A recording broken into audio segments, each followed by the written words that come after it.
সুখদেব গোস্বামী বলছেন পরীক্ষিত সকাশে কি বলছেন?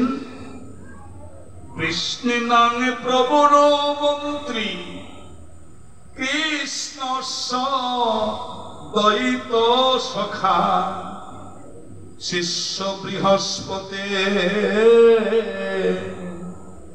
সাক্ষাৎ উদ্ধব বুদ্ধি সত্যম। ভগবান শ্রীকৃষ্ণ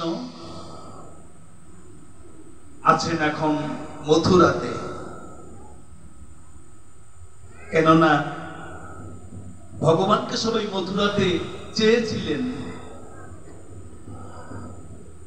যেখানে ভগবানকে ডাকা হয়, আহ্বান করা হয়, চাওয়া হয়, আবেদন করা হয়, সেখানে কিন্তু ভগবান উপস্থিত হন।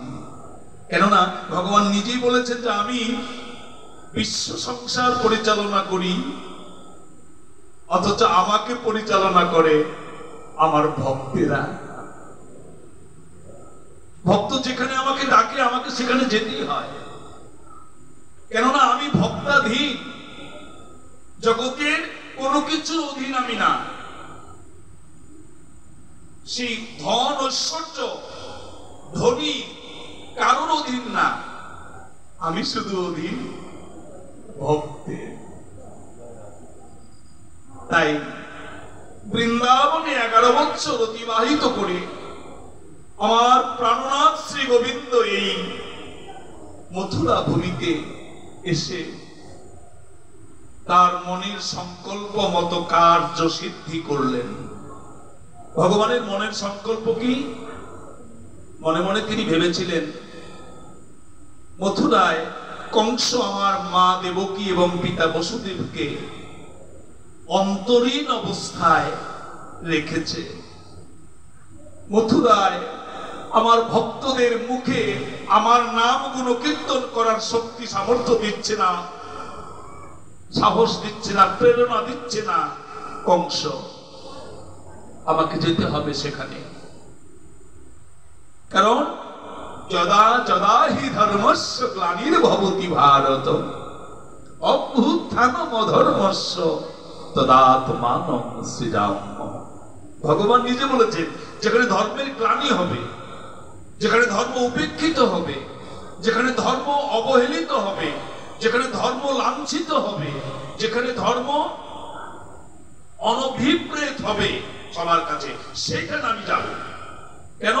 ধর্ম প্রতিষ্ঠা করা আমার কাজ।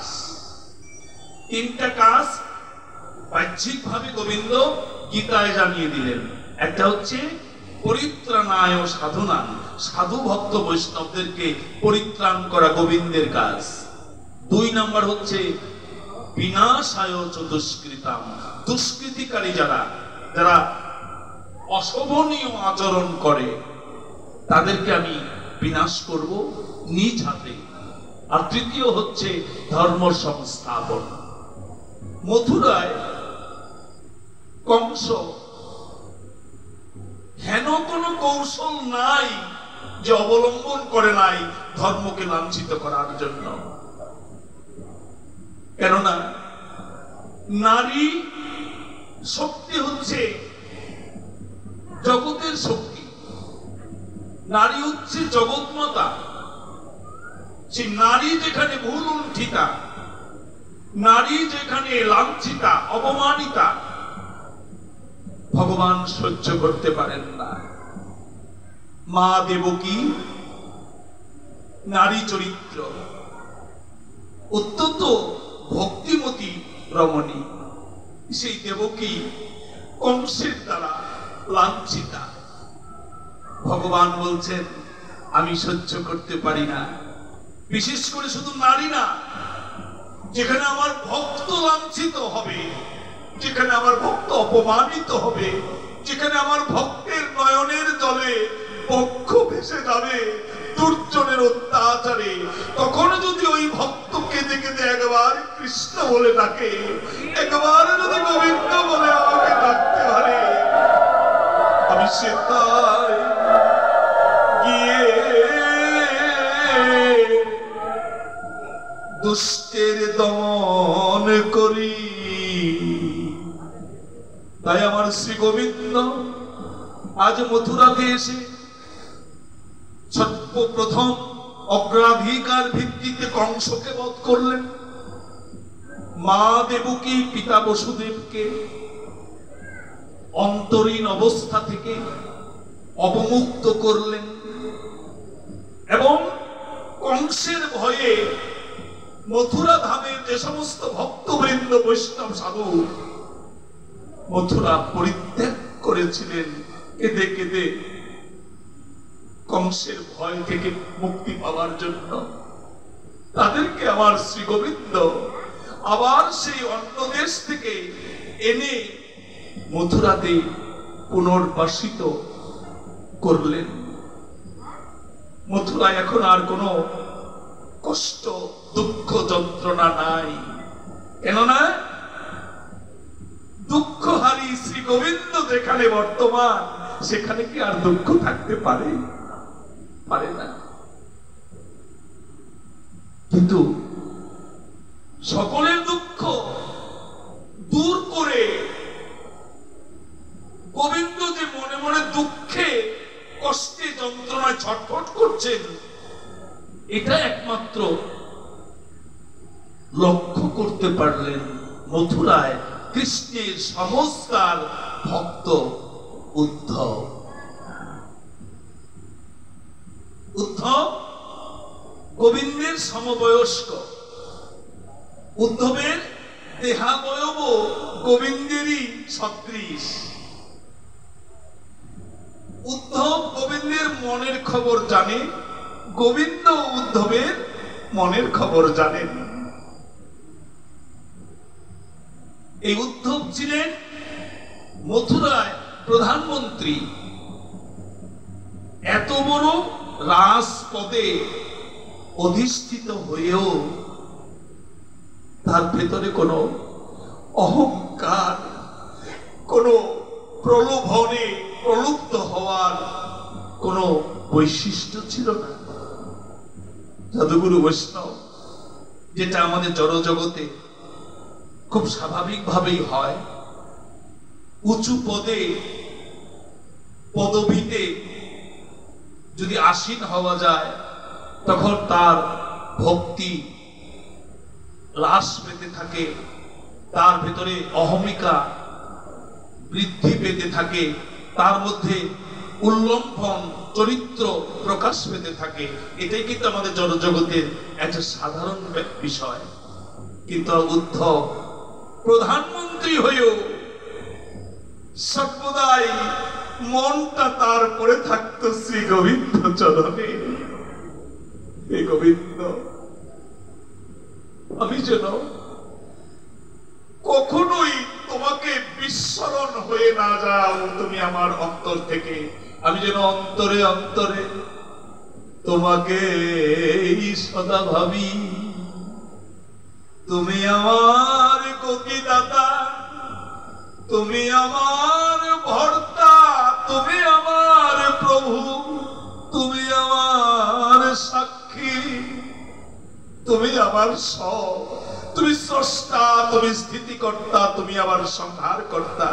তাই মন যেন আমার বিচলিত না হয়, সর্বদাই যেন তোমার চরণ সান্নিধ্যে বর্তমান থাকে গোবিন্দ। দেখেন উদ্ধবের চরিত্র কত সমুজ্জ্বল। তিনি এত উঁচু পদে থেকেও কৃষ্ণ হীন কোন চিন্তাও করতে পারতেন না। সাধব হৃদয়ং মজ্জং সাধুনাং হৃদয়ং তহং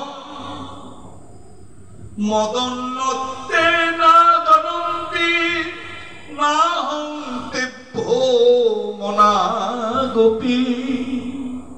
ভগবান বলছেন যে যারা সাধু চরিত্রে, যাদের চরিত্র নির্মল, যারা অহংকার, লোভ, লালসা, কামনা, বাসনায় প্রলুব্ধ না হয়,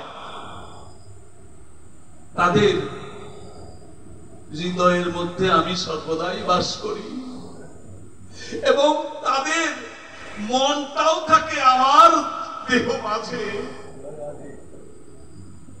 তারা আমায় ছাড়া কিছু বোঝে না। মদন্যত্বে ন জানন্তি, ভগবান নিজে বললেন যে আমাকে ছাড়া তারা কিছুই জানে না।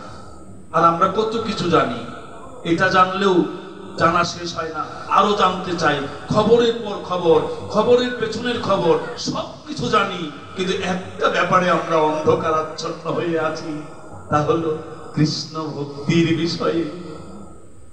আর উদ্ধবকে ভগবান বললেন যে উদ্ধব হচ্ছে আমার অন্তরঙ্গ একান্ত প্রিয় ভক্ত। দেখেন, ভগবান ঘোষণা করতে এতটুকু কার্পণ্য করেন না, যারা তার প্রিয় ভগবান তাকে সর্বসমক্ষে পরিচয় করে দেয় যে উদ্ধব হচ্ছে আমার একান্ত প্রিয় অন্তরঙ্গ ভক্ত। আর আমরা প্রশংসা করতেও কৃপণতা করি। কেউ ভালো, সে ভালোকে ভালো বলতেও পারি না, সাদাকে সাদাও বলি না, কালোকে কালো বলার সামর্থ্য আমাদের নাই। আর ভগবান শ্রীকৃষ্ণ বললেন, কি বললেন? তমাহ ভগবান পৃষ্ঠম ভক্ত মে কান্তিনং কচিত গৃহীতা পানিনা পানি প্রপন্নার্তি হরো হরি। ভগবান নিজে বললেন যে এই যে উদ্ধব, যিনি বৃষ্টি বংশীয়দের প্রধানমন্ত্রী, মথুরায় যারা বাস করে তারা হচ্ছে বৃষ্টি বংশ, সেই বৃষ্টি বংশীয় প্রধানমন্ত্রী হচ্ছেন উদ্ধব, এবং অত্যন্ত বুদ্ধিমান। কেন বুদ্ধিমান হবে না? কারণ উদ্ধব যে দেবতাদের গুরু বৃহস্পতি সাক্ষাৎ শিষ্য।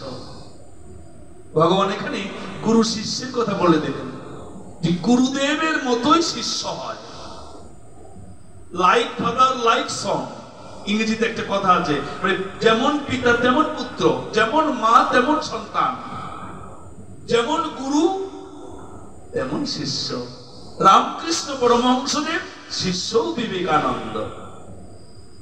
দেবতাদের গুরু হচ্ছেন বৃহস্পতি, আর অসুরদের গুরুদেব হচ্ছেন শুক্রাচার্য। তো অসুরদের গুরুদেব শুক্রাচার্যের মধ্যেও অসুরত্ব ছিল, তাই তাদের শিষ্যদের মধ্যেও অসুরত্ব সংক্রামিত হয়েছে। আর দেবতাদের গুরু বৃহস্পতি নির্মল মনে, শুদ্ধ মনের, চিত্তখানা একেবারে পবিত্র, তার শিষ্যদেরও মন তদ্রূপ। দেব সাক্ষাৎ বৃহস্পতি শিষ্য, সাক্ষাৎ উদ্ধব বুদ্ধি সপ্তম। সুখদেব গোস্বামী বলেন উদ্ধব বুদ্ধিমান, খালি বুদ্ধিমান না, সুবুদ্ধিমান। বুদ্ধি তো দুই রকম, একটা হচ্ছে সুবুদ্ধি, একটা হচ্ছে কুবুদ্ধি। বুদ্ধি তো আমাদের কম নাই, আমরা অনেক বুদ্ধি রাখি, উদ্ধবও অনেক বুদ্ধি রাখে। পার্থক্য হচ্ছে আমরা আমাদের বুদ্ধি দিয়ে নিজেকে গরিব অবস্থা থেকে বড়লোক অবস্থায় নিতে পারি। কিরকম? চালের সঙ্গে যদি কাকর মিশিয়ে বিক্রি করি তাহলে আমি অল্প দিনই বড়লোক হয়ে যাব। এটা তো কম বুদ্ধির ব্যাপার না। উদ্ধবেরও তো বুদ্ধি ছিল, কিন্তু আমাদের বুদ্ধি আর উদ্ধবের বুদ্ধির মধ্যে তফাৎ হলো আমরা ওই নিজেকে জড় জগতে সুখী করার জন্য, নিজেকে প্রতিষ্ঠিত করার জন্য, নিজেকে যশস্বী করার জন্য হেন কোনো পথ নাই অবলম্বন করি না। আর উদ্ধব শুধুমাত্র একটাই চিন্তা করতেন, কি করলে, কেমন ভাবে চললে, কোন কথা শুনলে, কাদের সঙ্গ করলে আমি ভগবান শ্রী গোবিন্দের শ্রীপাদ ভক্ত লাভ করতে পারি।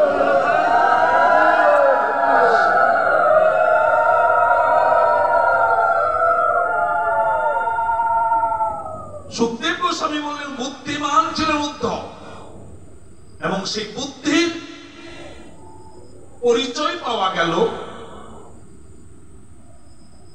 যে কৃষ্ণের বদন দেখেই উদ্ধব বুঝতে পারলেন নিশ্চয়ই গোবিন্দের মনে কোনো আঘাত আছে। এই যারা সাইকিয়াট্রিস্ট, মনোবিজ্ঞানী, তাদের মধ্যে তো ভেরিয়েশন আছে। খুব ভালো মনোবিজ্ঞানীর কাছে আমরা যেতে চাই। ডাক্তার তো রাস্তাঘাটে অনেক পাওয়া যায়, কিন্তু ডাক্তারের মধ্যে তো তারতম্যতা আছে। ভালো ডাক্তারের কাছে যেতে হলে অনেক পয়সা খরচ করতে হয়, অনেক ঘাম ঝরাতে হয়, অনেক দিন অপেক্ষা করা লাগে, অ্যাপয়েন্টমেন্ট নিয়ে থাকতেও 3-4 মাস আগে। আর এমন কোন ডাক্তার আছে যে গেলাম আর ওষুধ পেয়ে গেলাম। উদ্ধব ছিলেন মনোবিজ্ঞানী। কেন? মুখ দেখেই উদ্ধব বুঝতে পারতেন অন্তরে তার সুখ আছে না নাই। পালমেস্টরা হাত দেখে বলে দেয় আপনি এতদিন বাঁচবেন, আপনার সংসারে শান্তি আছে, তবে শান্তি ভেঙে যাবে, সামনে আপনার ছেলে কথা শুনবে না, আপনার মেয়ে হয়তো মুখে কলঙ্ক লেপন করবে, এরকম বলে দেয় পালমেস্টরা। আর সাইকিয়াট্রিস্ট যারা, সাইকোলজিস্ট যারা, তারা কিন্তু দেহাবয়ব দেখেই বলে দিতে পারে যে আপনার এই শরীরে এই সমস্যা আছে। ডাক্তার পিসি রায় তিনি রোগী দেখেই বলে দিয়েছিলেন যে আপনার আর ওষুধ নিতে হবে না, আপনি চলে যান, আপনি 3 মাস বেঁচে থাকবেন। 3 মাসের পরে আর আপনার আর বাঁচার অধিকার নাই। যদিও ডাক্তার রোগীকে বলেন নাই, অ্যাটেন্ডেন্টকে বলেছেন যে আপনার রোগী বাড়িতে নিয়ে যান, রোগীকে বলবেন না ওনার আয়ু আছে আর মাত্র 3 মাস। ডাক্তার বিধানচন্দ্র রায় পশ্চিমবঙ্গের স্বনামধন্য ভূতপূর্ব মুখ্যমন্ত্রী ছিলেন। হ্যাঁ, একটা কিংবদন্তি আছে যে পিসি রায় বলে দিলেন আপনার রোগী বাড়িতে নিয়ে যান, ভালো মন্দ যা খেতে চায় তাই খাওয়ান। তখন রোগী ওই অ্যাটেন্ডেন্ট বলেন ডাক্তার স্যার যা ইচ্ছা তাই খেতে চাইলে তো রোগী তাড়াতাড়ি মরে যাবো। না না, ওনার আয়ু আছে 3 মাস, সুতরাং যা ইচ্ছা তাই খেতে চাই খাওয়ান। কিন্তু দেখা গেল সেই রোগী 3 মাস না 3 বছরও বেঁচে আছিলেন। এটা যখন সবাই জানাজানি হয়ে গেল যে এই রোগী 3 মাসের আয়ু নিয়ে বাড়িতে আসছে, ডাক্তার পিসি রায় বলছে এখনো সে বেঁচে আছে কেন? তাহলে কি ডাক্তারের কলঙ্ক হয়ে যাবে? তখন সবাই মিলে ডাক্তারের কাছে গেছে, ডাক্তার বাবু আপনি যে বলে দিয়েছিলেন ওই রোগী 3 মাস বাঁচবে, সেই রোগী কিন্তু 3 বছর হয়ে গেল মরে নাই। ডাক্তার পিসি রায় সমস্ত রোগী বন্ধ করে দিয়ে গবেষণা শুরু করলেন, এই রোগী মরলো না কেন? 3 মাস বাঁচবে অথচ 3 বছর হয়ে গেল তাও মরছে না, অবশ্যই কোনো ঘটনা আছে। তখন ডাক্তার পিসি রায় সেই রোগীর বাড়িতে গেলেন। রোগীর বাড়িতে গিয়ে রোগীর যারা আপনজন তাদেরকে জিজ্ঞাসা করলেন যে এই 3 মাস এই রোগী কি খেতে চেয়েছিল, কি খাওয়িয়েছেন? তখন বাড়ির লোকজন বলতেছে স্যার আপনি না বলছিলেন আমাদের রোগী যা ভালোবাসে তাই খাওয়াইবেন। যে হ্যাঁ, কি খেতে চেয়েছে, কি খাওয়াইছেন কম? ভাই আমাদের রোগী কোনো কিছু খেতে চায় না, শুধু করে কলা খাইতে চায়। ওনাকে শুধু সারা দিন রাত করে কলাই খাওয়াইয়েছি। আচ্ছা কলা খাওয়াইয়েছেন, কোথা থেকে খাওয়াইছেন? ওই যে কোরিয়ার দোকান থেকে কলা এনেছি। ডাক্তার পিসি রায় নিজে সেই কোরিয়ার দোকানে গেলেন, দোকানে গিয়ে বললেন আচ্ছা আপনি যে কলা বিক্রি করেন এই কলাগুলো কোথা থেকে আনেন? তখন সে কোরিয়া বলছে আমি অমুক গ্রাম থেকে আনি, অমুক হচ্ছে মালিক, তার কলার বিরাট বাগান আছে, সেখান থেকে আমি কলা নিয়ে আসি। ডাক্তার পিসি রায় বললেন আমি সেইখানে যাব। সেইখানে গিয়ে সে কলার বাগানের মালিককে জিজ্ঞাসা করলেন আপনার কলার বাগানটা কোথায়? ওই যে বাগান। ডাক্তার পিসি রায় দেখলেন অনেক বড় বাগান। আচ্ছা আপনি যদি মনে কিছু না করেন আমি আপনার বাগানের একটা জায়গা একটু খনন করতে চাই। মালিক বললেন যে রাইতে তো আমার বাগানের ক্ষতি হবে। ডাক্তার বললেন আপনার সমস্ত ক্ষতি আমি কম্পেনসেট করব, ক্ষতিপূরণ দেব, তবু আমাকে একটু কাজটা করতে দেন। উনি সমস্ত অ্যাপয়েন্টমেন্ট বন্ধ করে দিলেন, ক্যান্সেল করে দিলেন, যে আমার আর কোনো খাওয়া দাওয়া ঘুম নাই, এই রোগী কেন মরলো না, আমার ডাক্তারি ভুল প্রমাণিত হয়ে যাবে। তখন ডাক্তার পিসি রায় সেই মাটি খনন করে, কলার বাগানের মাটি খনন করে কমপক্ষে 10 ফিট যাওয়ার পরে দেখতে পেলেন যে সেই কলার বাগানের নিচে অসংখ্য বিষধর সর্প বাস করছে। সেই সর্পের বিষের কণা বিষ পর্যন্ত কলার মধ্যে ঢুকে গেছে এবং বিষে বিষক্ষয়। ডাক্তার বলে দিলেন এই রোগী মারা যায় নাই, ওই সর্পের বিষের কারণে প্রমাণিত হয়ে গেল যে ডাক্তার পিসরায় কত বড় মাপের ডাক্তার, যে তিনি যে গ্যারান্টি দিয়ে যে কথা বলেন সে কথাও থাকলো না, কারণ ঘটেছে ওইখানে। ভগবান তাকে একভাবে না ওই বাঁচিয়ে দিয়েছে। সাধুগুরু বৈষ্ণব, তার মানে কি ডাক্তারের মতো ভালো মন্দ আছে। আজকে উদ্ধব সবার মুখে আনন্দ দেখতে পাচ্ছেন, হাসি দেখতে পাচ্ছেন, সবাই বিনোদিত। উদ্ধব ফেল ফেল করে তাকিয়ে আছেন গোবিন্দের বদন পানে। উদ্ধব মনে মনে ভাবছেন, একবার চাঁদ বদনের দিকে তাকাই, আমার মনের সমস্ত দুঃখ রাশি দূর হয়ে যাবে। কিন্তু বুমেরাং হয়ে গেল। উদ্ধব তাকাচ্ছেন গোবিন্দের বদনে, উদ্ধব প্রশ্নবিদ্ধ হলেন, এ কি গোবিন্দের মুখখানা এত বিষণ্ণ কেন? আকাশে যখন মেঘ জমে তখন ভাবতে ইচ্ছে করে যে কিছুক্ষণ পরেই বোধ বৃষ্টি পড়বে। গোবিন্দের মুখেও যেন একটা মেঘের ছায়া পড়েছে এবং মনে হচ্ছে গোবিন্দ হয়তো কিছুক্ষণ মধ্যেই কান্নাও করবেন। উদ্ধব প্রশ্নবিদ্ধ হয়ে ব্যথিত হলেন। ভগবান শ্রীকৃষ্ণ বুঝতে পেরেছেন উদ্ধব হয়তো কোনো কারণে প্রশ্নবিদ্ধ হয়েছে। তখন ভগবান ইশারা করে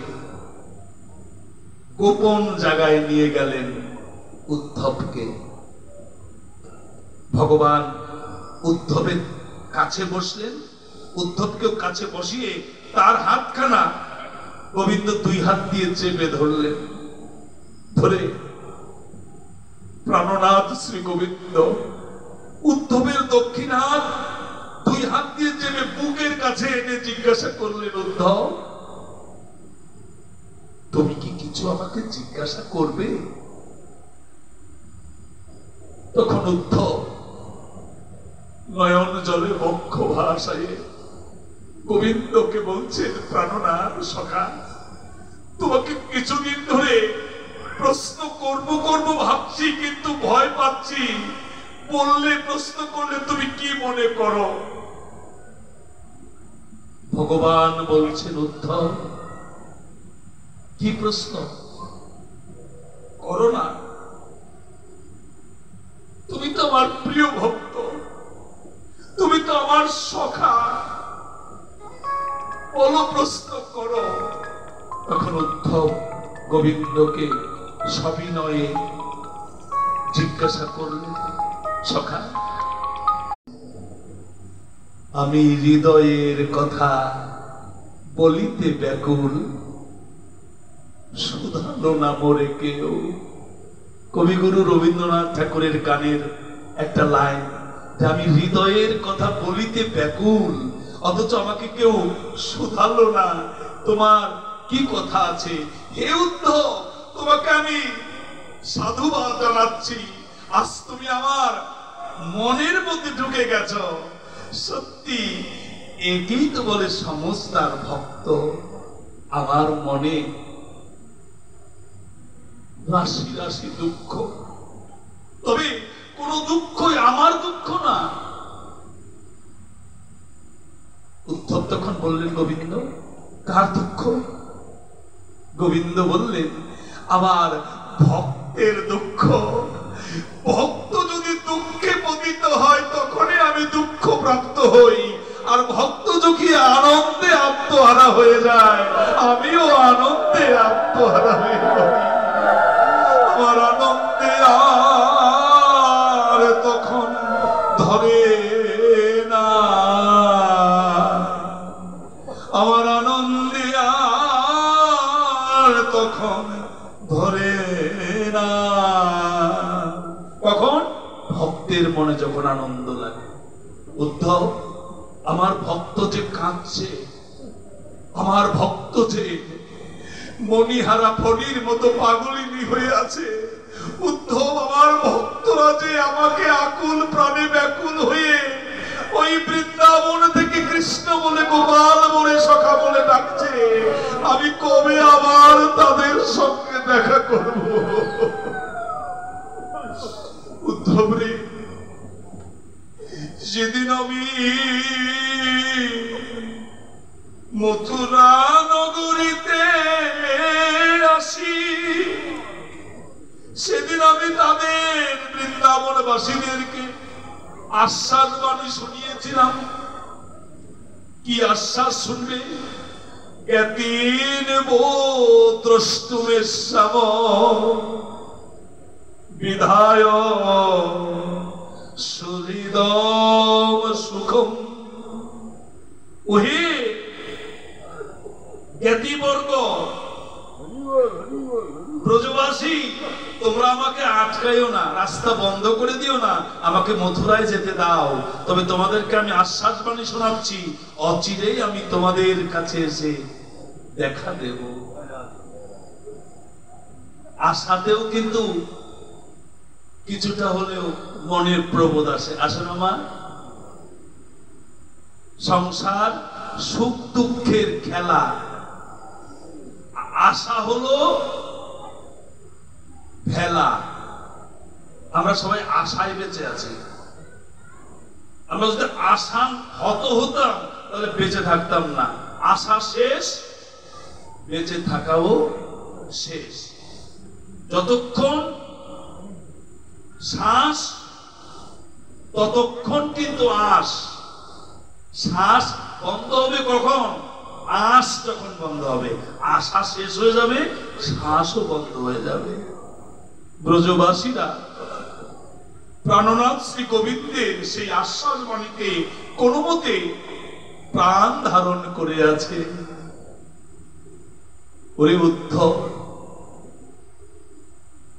আমার মা দেবকী, আমার মা যশোদা, আমার পিতা নন্দ মহারাজ, আমার সখাগণ শ্রীদাম সুদাম, স্তোক কৃষ্ণ, সবাই আমাকে হারিয়ে বিচ্ছেদ সাগরে হাবুডুবু খাচ্ছে। আর যাদের কথা তোমাকে এখন বললাম, এদের কথা সবাই হয়তো কম বেশি জানে। এখন যাদের কথা বলবো তাদের কথা জগতে কেউ জানে না। উদ্ধব বলছেন কারা তারা? গোবিন্দ। গোবিন্দ বলছেন তারা হলো ব্রজগোপী। ব্রজগোপীর কথা বলতে বলতে গোবিন্দ নয়নের জলে বুক ভাসাইয়ে ফেললেন। গোবিন্দ যেন বলতে যাচ্ছেন, উদ্ধব, আমি জগতের সবার মনোবাসনা পূর্ণ করতে পারলাম, একমাত্র শুধুমাত্র ব্রজবাসীদের আশা পূর্ণ করতে পারি নাই। বৈষ্ণব পদকর্তা গোবিন্দকে জিজ্ঞাসা করলেন, গোবিন্দ, ব্রজবাসীদের আশা পূর্ণ করতে পারো নাই কিভাবে? ভগবান উত্তরে বলছেন, ভালোবাসার প্রতিদান ভালোবাসা দিতে হয়। টাকা ধার নিলে শোধ করতে হয় টাকা দিয়ে, তাই না? কারো কাছ থেকে চাল ধার নিলে তাকে চাল দিয়ে শোধ করতে হয়। ভালোবাসাও এমন একটা বস্তু যা পেলে আবার শোধ করা লাগে। আপনার বাড়িতে প্রতিদিন যদি আমি যাই, আমাকে যদি আপনি সমাদর করেন, ভালো মন্দ কিছু সেবা করান, আমারও তো কর্তব্য যখন আমি আপনাকে আমার বাড়িতে পাবো আপনাকে সমাদর করব, তাই না মা? আজকে আমার গোবিন্দ বলছেন, উদ্ধব, আজকে আমার গোবিন্দ বলছেন, হে বৈষ্ণব পদকর্তা,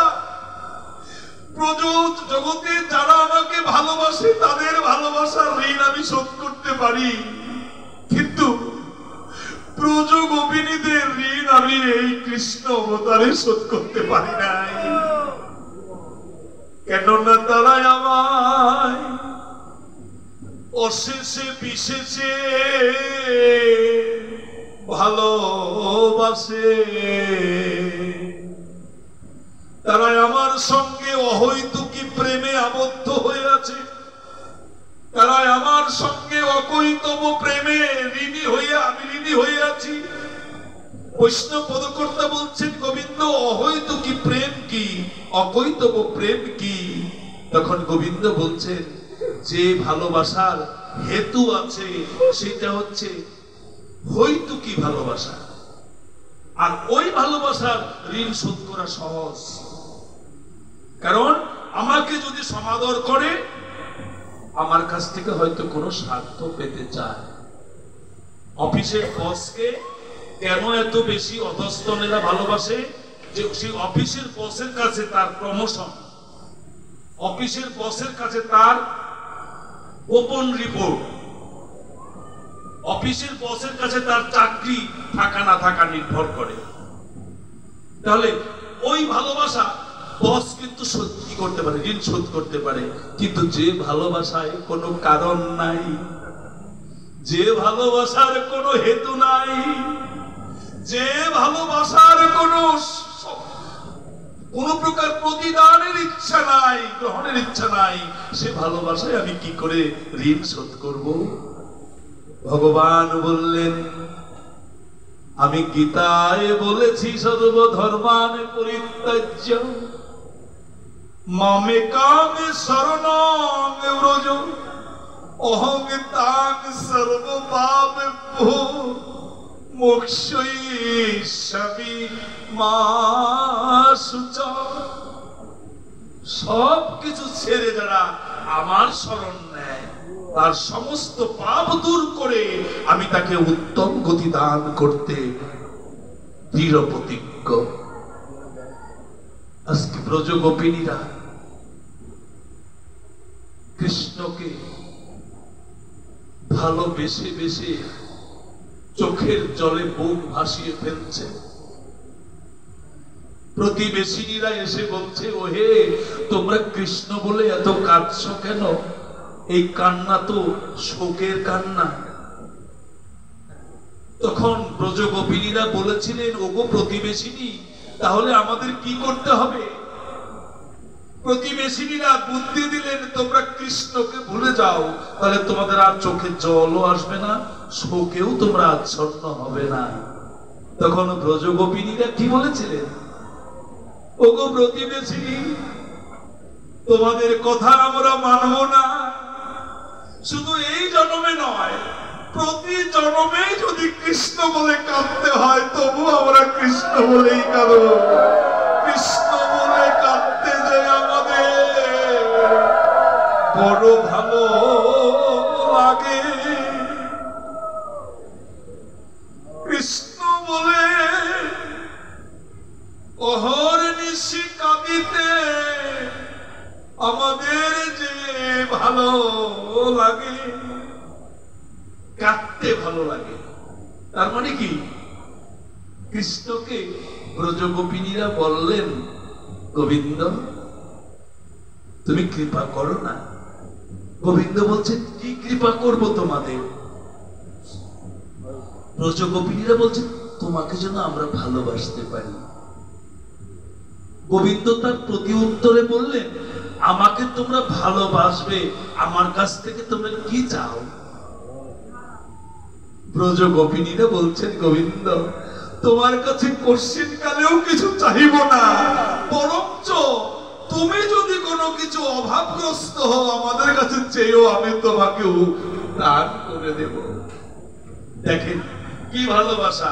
আমরা ভালোবাসি মানুষকে, যে আত্মীয় স্বজনকে, তার কাছ থেকে কিছু হয়তো একদিন না একদিন পাওয়ার আশা আছে।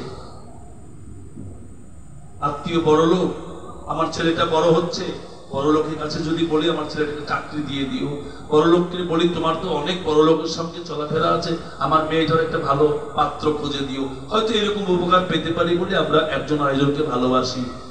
কিন্তু আমার ব্রজ গোপিনীরা বলছেন, গোবিন্দ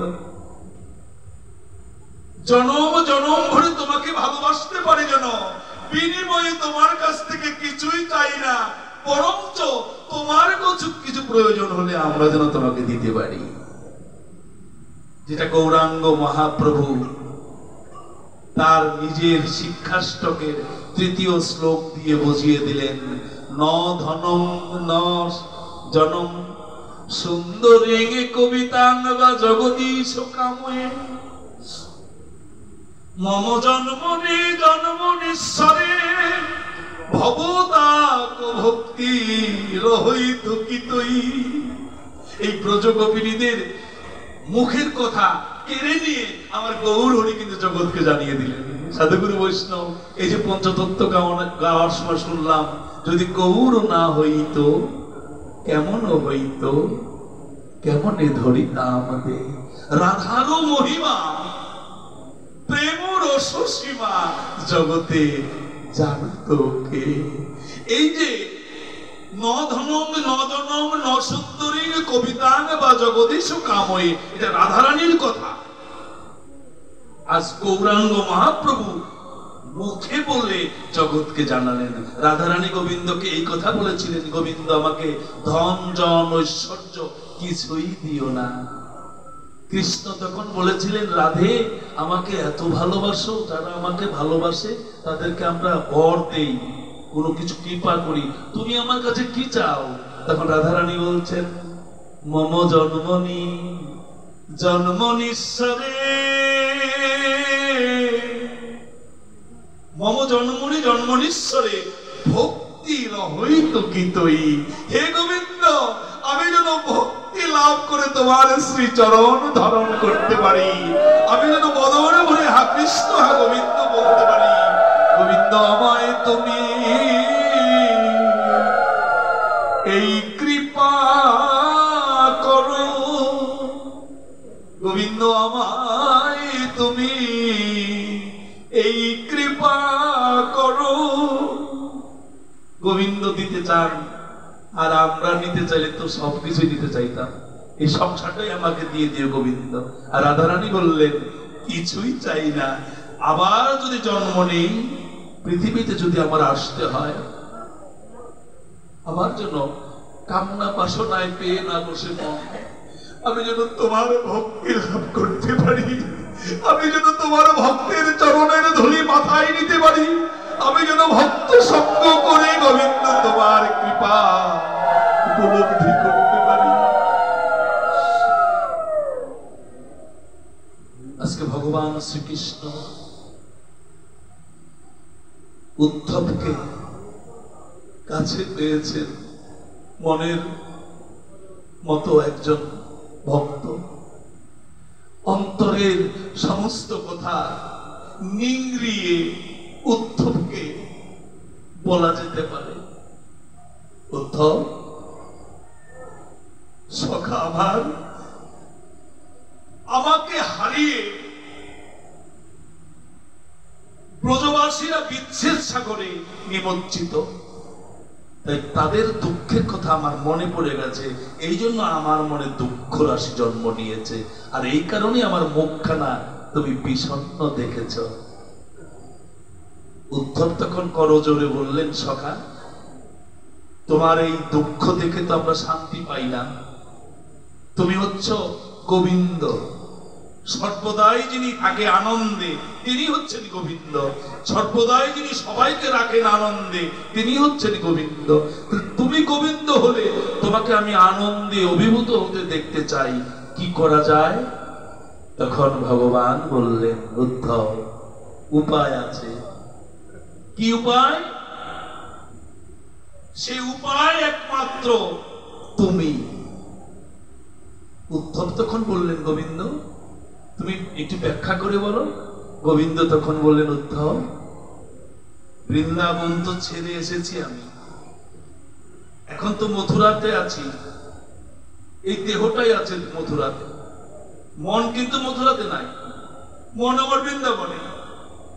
তুমি যদি একটু বৃন্দাবনে যাও, সেই বৃন্দাবনে বাসীরা যে কষ্ট দুঃখ যন্ত্রণা পুষে রেখেছে তাদেরকে যদি একটু প্রবোধ দাও, সান্ত্বনা দিতে পারো, তাহলে তারা কথঞ্চিত দুঃখ মুক্ত হতে পারবে।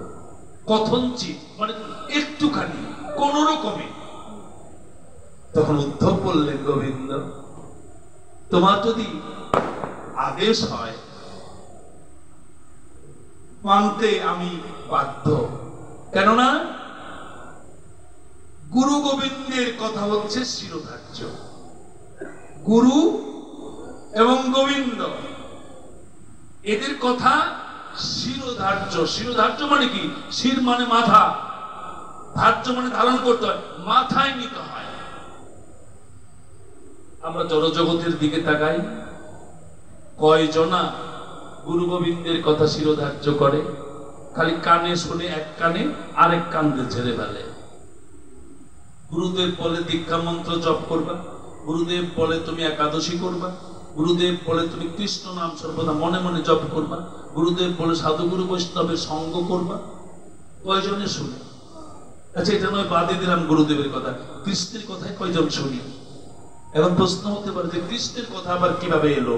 গুরুদেব তো দেখা যায় কানে কথা বলে, আমাদের সামনে আসে, তাকে প্রণাম করি, তাকে সেবা যত্ন করি, কিন্তু কৃষ্ণকে তো পাই না।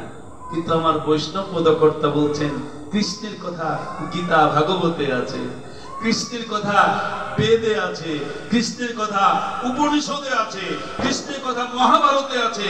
সেই কথাগুলো তো কৃষ্ণের কথা, সেই কথাগুলোই আমরা কয়জনে মানি? গচ্ছুদ্ধব প্রজবে সৌম্য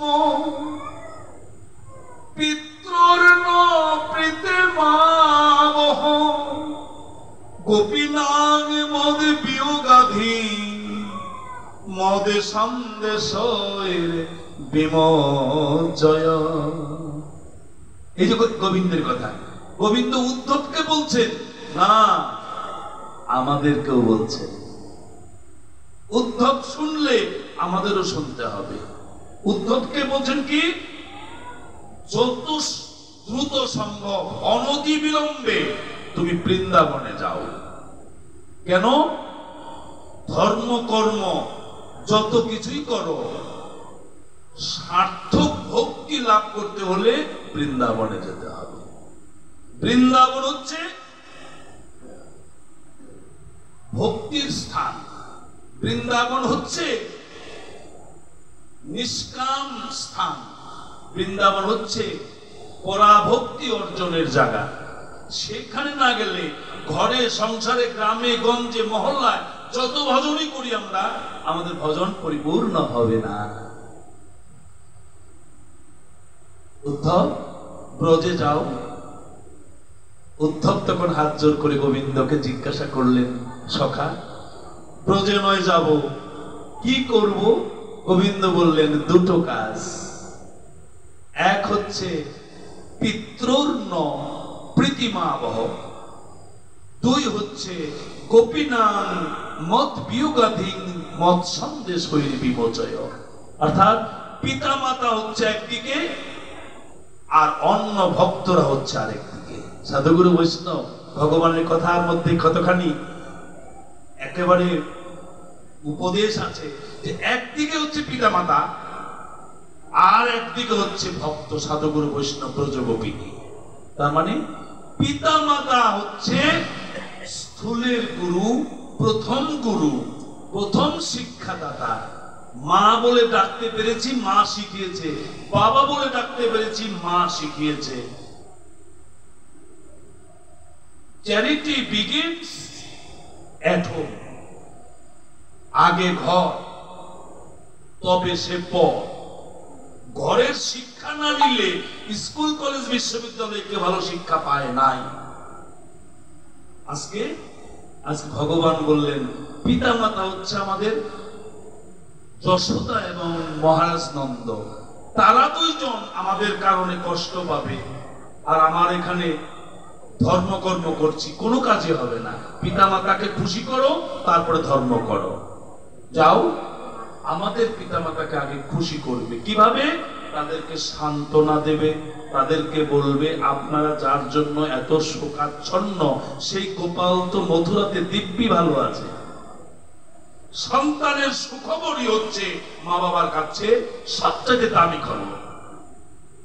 অসুস্থ থাকলে তার জন্য আত্মীয় স্বজন আপনজনেরা কষ্ট পায়, শোকগ্রস্ত থাকে, মনটা সংকুচিত থাকে, তাকে ভালো যেন হয়, এজন্য